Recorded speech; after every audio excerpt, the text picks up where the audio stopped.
Hey guys, welcome to the Massive Iron Channel. I'm Steve Shaw. In this video, I'm going to answer the question, how do I know I am actually building muscle?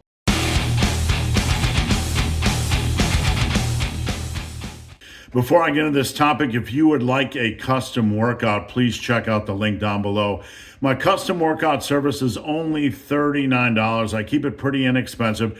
Everything is completely custom, no cookie cutter nonsense. Please check out the link down below. All right, so I've been coaching for a very, very long time. I've worked with literally endless amounts of people. And one of the common questions I get during the process is, hey, I know I trust you. I know we're doing everything right, but how do I know I'm building muscle? Because it's a very slow process and it can feel like in the grind that I'm not going anywhere. How do I know I am building muscle? Big, hairy, ugly dude. So I have my little cheat sheet here because I don't want to miss anything. And I have 5 signs that you're actually building muscle. 5 things I want you to think about. If you're unsure that you're building muscle, I want you to remember this video, because these 5 things, you can refer back to them and do a checklist. Okay, I got this, I got this, I got this, I got this, I got this. I'm in a good place. I just need to take a deep breath and keep moving forward. All right, let's get into things. Now, number 1, and this is probably going to be the most boring is get your diet nailed. This is your foundation. This is your foundation. If you do not have this as your foundation, you are in trouble.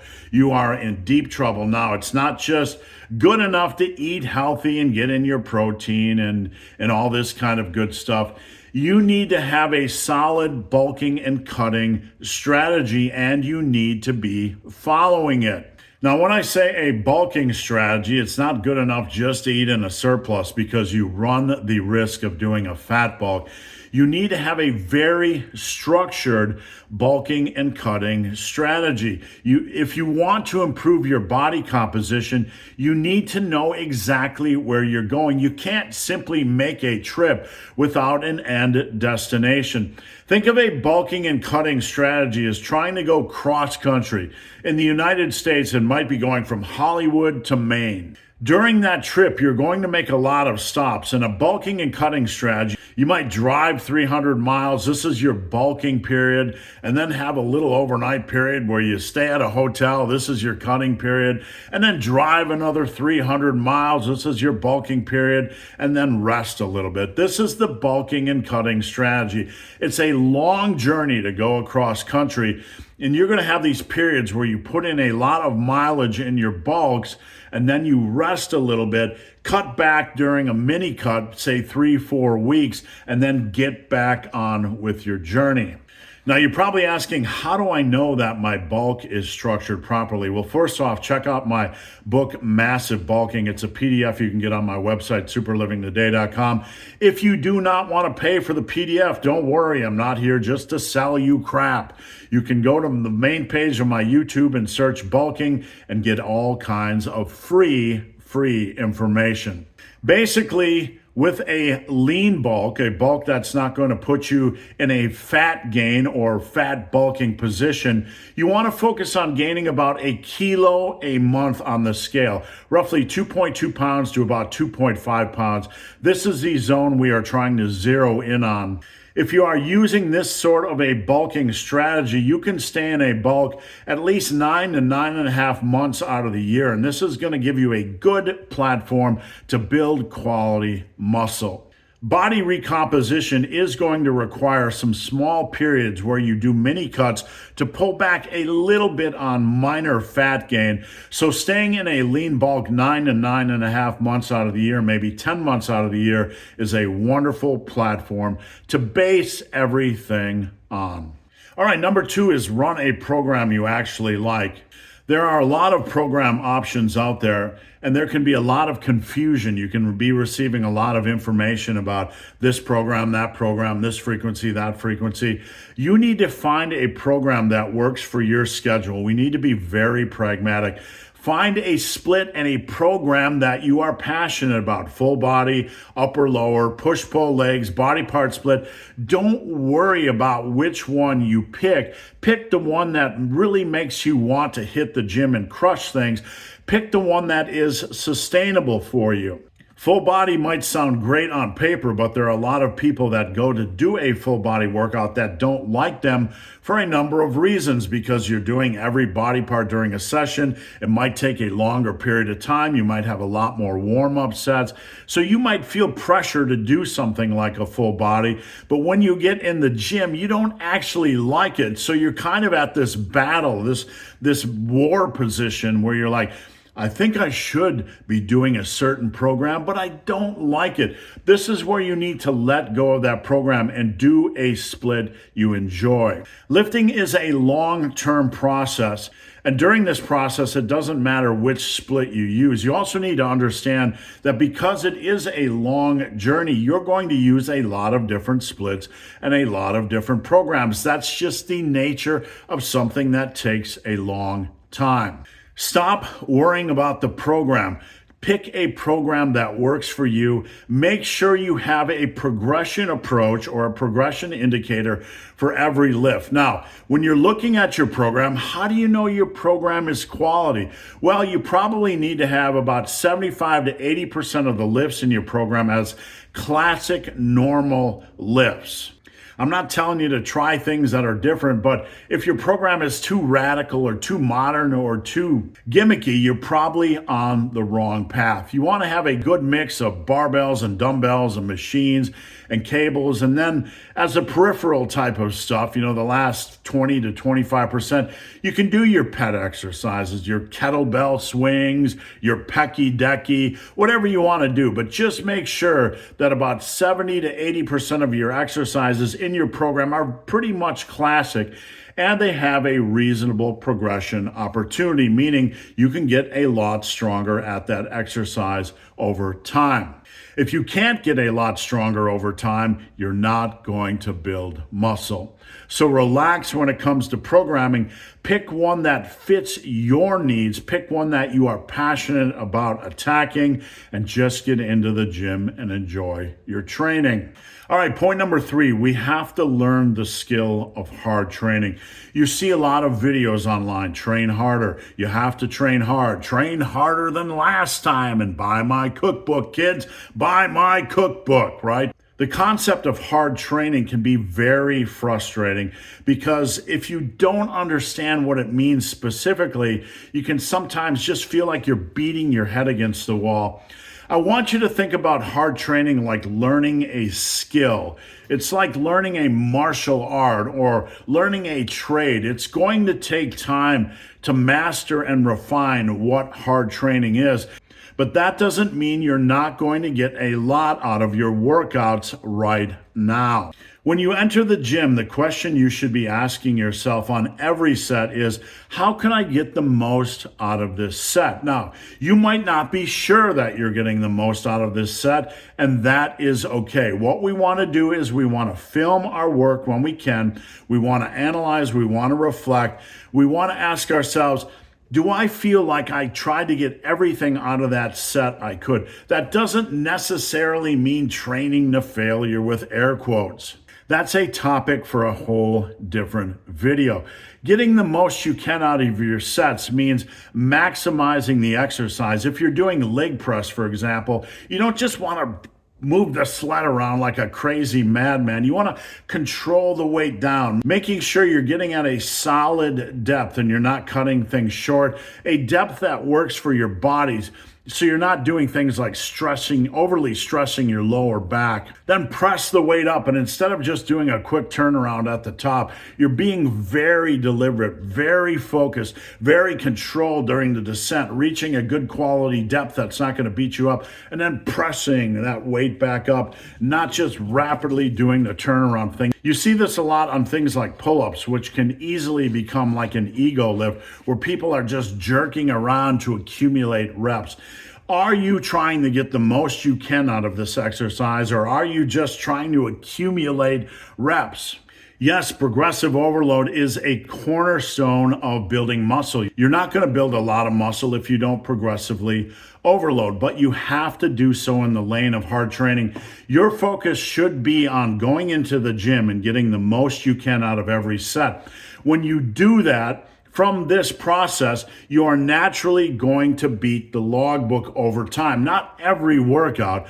That's a fairy tale. You can't just go in and get a +1 or rep addition on every set, every workout. That simply doesn't happen unless you are a beginner. We go into the gym focused on training hard. We're going to look at our logbook. We're going to see what our numbers were last time. We're going to keep an eyeball on them, and we want to try to improve on that this workout, but we need to be safe and smart.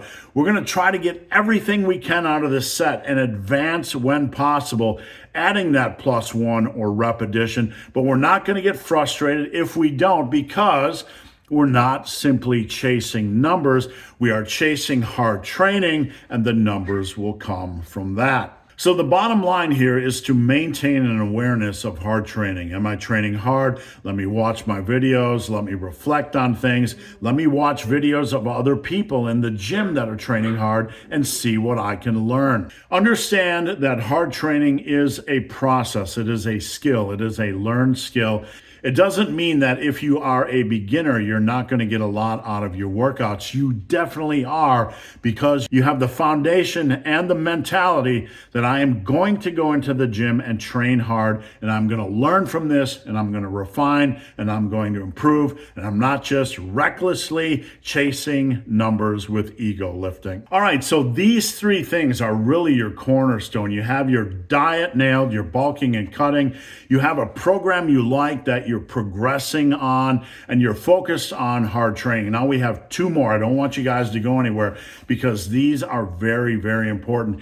Even with these things in place, the bulking, the programming, the hard training, there still can be voices in your head saying, you aren't doing good enough. You aren't building muscle, right? So one of the things we need to do is point number 4, and that is measure and track. You need to be monitoring your body weight on a weekly basis. I recommend weighing in twice a week, maybe Monday and Friday, to make sure your bulk is going where your bulk should be going. Your cut is going the direction your cut should be going. If you're not weighing yourself weekly, and you're just guessing that your bulk is going properly, you're just wasting your own time.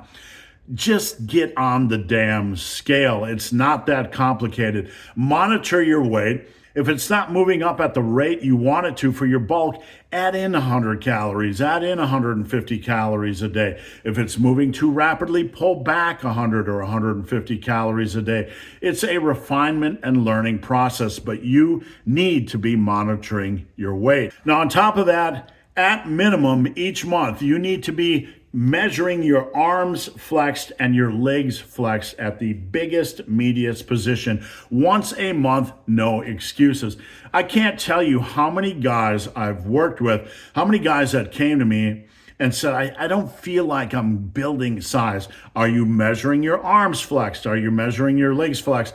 Well, no. Well, then all you have is a feeling. You don't have data to kind of lay that feeling side by side with and say, am I being reasonable? No, you're not. You need to measure your arms and legs. Over time, this will show you without a shadow of a doubt that your size is improving. Even just measuring your arm size alone is a wonderful thing. Now, let me explain to you the nature of the long-term process. If you only gain a ½ inch on your arms a year, over 6 years, that will add 3 inches to your arms. If you only gain a ½ inch to your arms, over 8 years, every year for 8 years, that will add 4 inches to your arms. Imagine waking up in 6 to 8 years and having 17 to 17.5 inch relatively lean arms, meaning your body fat percentage is under 18.